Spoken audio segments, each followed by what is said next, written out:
Singapore's local art scene is seeing the most backing in its 40-year history, with arts hitting new highs. This year's Patron of the Arts Awards honours more than 400 donors and supporters. It's the most recipients since 1983. Culture, Community and Youth Minister Edwin Tong says this speaks to Singaporeans' growing belief in the power of the arts. It is indeed a strong testament to how our people are recognizing the immense value that the arts and artists bring to our society, not just in the museums and galleries, but really how it resonates with each of us, differently in each of us, but deeply, sustainably. And I think we will all realize that as we move forward as a nation, the arts and culture will be an important driver of that progress. The National Arts Council says patrons donated more than 45 million Sing dollars last year. That's up by nearly 30% from 2020, the highest in 3 years. Other forms of giving, like in-kind donations, tripled to almost $20 million, while the number of first-time patrons jumped 45%. The council has also bestowed the first honorary patron of the Arts Award to UOB and SPH Media. This is to recognize their long-term commitment in giving to the arts. Well, joining us to paint a clearer picture, we have with us in the studio Sam Ley, who's Director of Strategic Partnerships and Engagement at the National Arts Council, and Dr. Cheryl Low, a first-time recipient of the Distinguished Patron of the Arts Award. Good evening to both of you, and thank you for coming in. Hi. Sam, Good evening. Sam, let's begin with you. There's a lot of money involved, a lot of giving to the tune of millions, and it's good to see numbers like that. But it's not just about money, is it? What more can businesses and individuals actually do to contribute to this sector?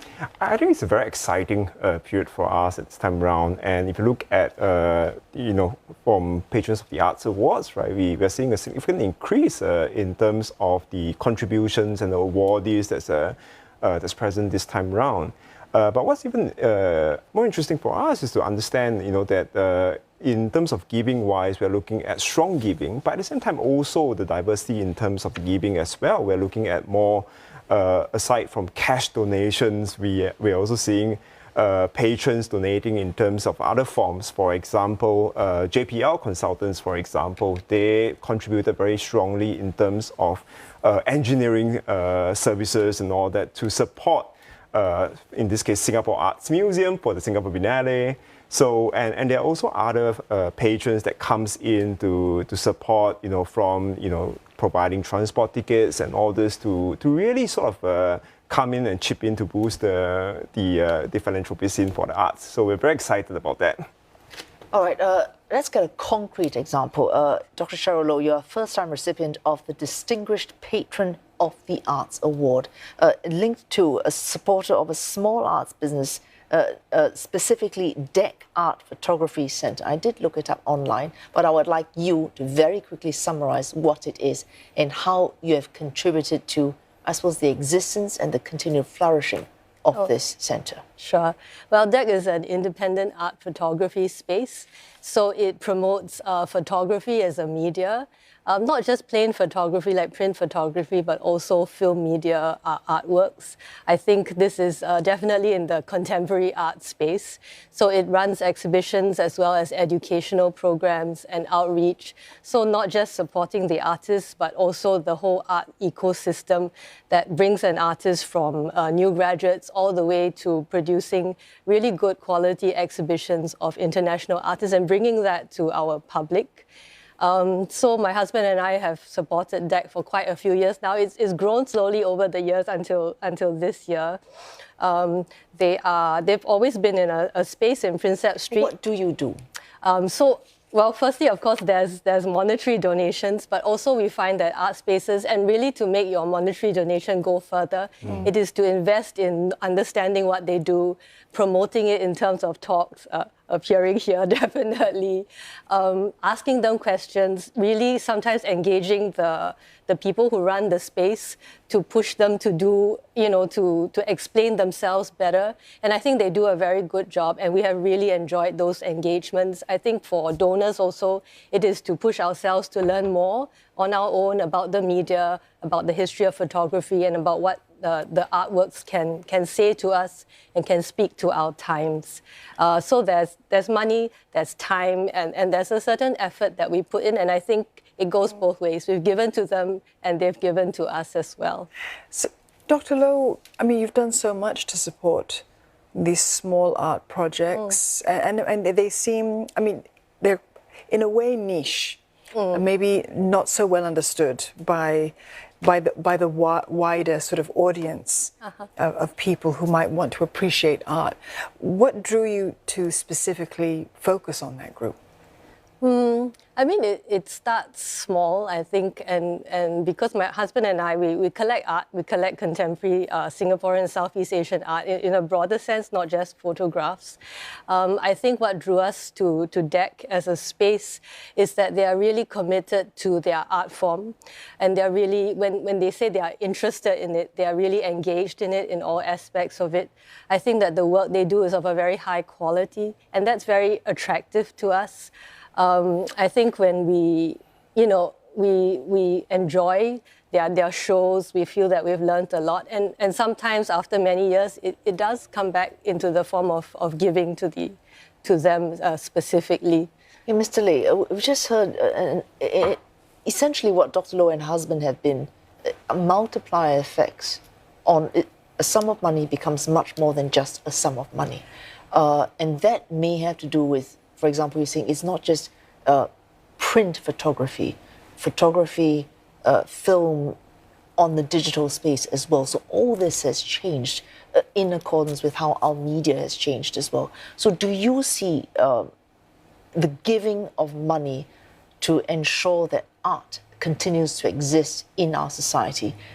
Trends, do you see new things that would mean new ways of encouraging people to make it stay alive? I think it's very interesting because we are looking at a lot of patrons or people and corporates that are coming in to support the arts at with greater strength, and that's something that what we at National Arts Council want to encourage as well. We've recently launched our new arts plan on the 5th of September, and underlying that, really enabling and pushing that new arts plan, right, is the part on partnership, where we are actually very much encouraging a lot of partnership and collaboration with the people, private and the public sector to come together. Not just NAC, but we want to work with all these different sectors, right, to see how we can come in to really push the arts forward. And that collaboration with Dr. Cheryl Loh, with all our esteemed patrons, right, really help us sort of drive arts forward, grow more audiences, and really nurture. It actually supports the artists and the art groups very well, giving them really the leverage to push their artistic pursuits very highly. So yeah, and that's why Patron of the Arts Award is so significant, because it gives that recognition, and that's important to be able to recognize the value, that there is real value behind that. I mean, this question is to both of you, and perhaps Dr. Loh, you can start us off with this one. So much is already being done. Could the sector receive even more support? And if it's not monetary support, what kind of support? There's always more to do. There's always more we can do. But I think it really is what we talked about, like the multiplier effect. When you put money somewhere, then you multiply it by adding on time, effort, knowledge. In a way, when you put money in the arts, you don't see it like you just sort of paid for something.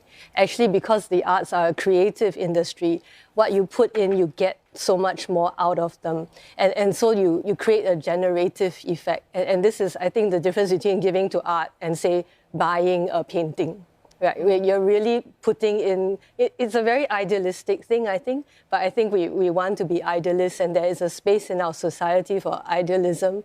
You put something in, you get something out of it, which is maybe not tangible, which is creativity, which is ideas, which is a space for feelings and thoughts and stories. And I think this is what giving to the arts can do. And so you can always give more, you can always give all sorts of things, but once you put it there, you give it as a gift, it gives back, and it goes on, and you cannot control it. You don't know, how much it will be. But if you believe in the arts, then yes, it grows.